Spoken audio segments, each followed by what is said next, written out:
तुमचं नाव आपल्या शेतकरी मित्रांना जरा सांगा. बापू मल्हार क्षीरसागर. किती दिवसापासून पेरू शेती करताय? 4 वर्ष झालं. 4 वर्ष झालं. हम्म. काय होतंय का पेरूतनं पैसे लय पैसे होते ते.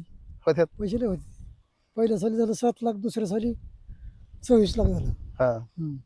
पुन्हा पुन्हा गेल्या वर्षी 35 लाख झालं. हा मग आता चालू आहे आता. आता ह्या वर्षी किती होत्या? या वर्षी नाही म्हणून तर भावाच्या कमीच्या तरी 35 ते 40 लाख होते. काय इतकं पैसे झालं आता काय का काम आता मी आता जमीन घेतली 6 एकर 15 केवढ्याची? लाखांनी. केवढ्याची? 15 लाखांनी 1 कोटीची. मग आता बरेच जण असं म्हणतात की पेरूच्या लयच लागवडी झाल्यात. नाही काय नाही फिरतात.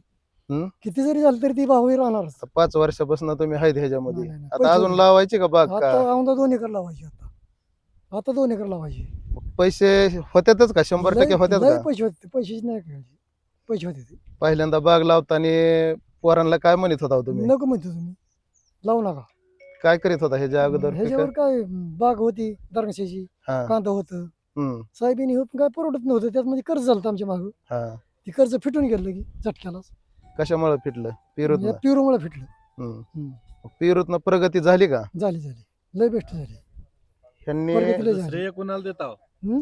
श्रेय कुणाला देता ह्याचं? पेरूच्या लागवडीचं जे श्रेय पेरू लागवडीचं श्रेय कुणामुळे तुम्ही पेरू हे लावलं? ह्यांच्यामुळं हं. बापू खैरे बापू खैरे हम्म. यांच्यामुळं ह्यांच्यामुळं आमची प्रगती प्रगती झाली, झाली शेती चांगली. सुधारली तुमची. सायन्स सुधारली. हा. आम्ही नको म्हणतो ह्यांनी लावायला लावली आम्हाला. हम्म. द्राक्षाची बाग लावली. 3 वर्ष द्राक्षात लॉस मध्ये गेले आणि कर्जबाजारी झालते. महिन्याला किती व्याज भरीत होता? महिन्याला 50,000 रुपये व्याज भरायचो.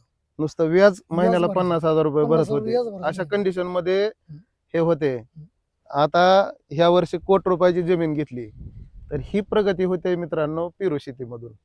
चांगली आणि आमच्याकडं भपक्या नसत्यात किंवा स्टंटबाजी नसते. सहजासहजी ह्या शेतकऱ्यांना मी घेऊन आलो 5-7 बागा बघितले ना आपण. हम्म. पुढंच का एकदम मस्त. आणि सहजासहजी ह्यांची भेट झाली. ह्यांनाच विचारायला लावलं मी की कसं झालं काय विचारा. तर अशा पद्धतीनं पेरू शेतीमधनं हमखास पैसे मिळतात. फक्त त्याच्या पाठीमागं अपार कष्ट आहे, मेहनत आहे आणि पैसे सुद्धा खर्च करावे लागतात. मग तेवढी तयारी जर आपली असेल तर 100% तुम्ही पेरू लावा. त्यातून तुम्हाला फायदाच होईल. धन्यवाद.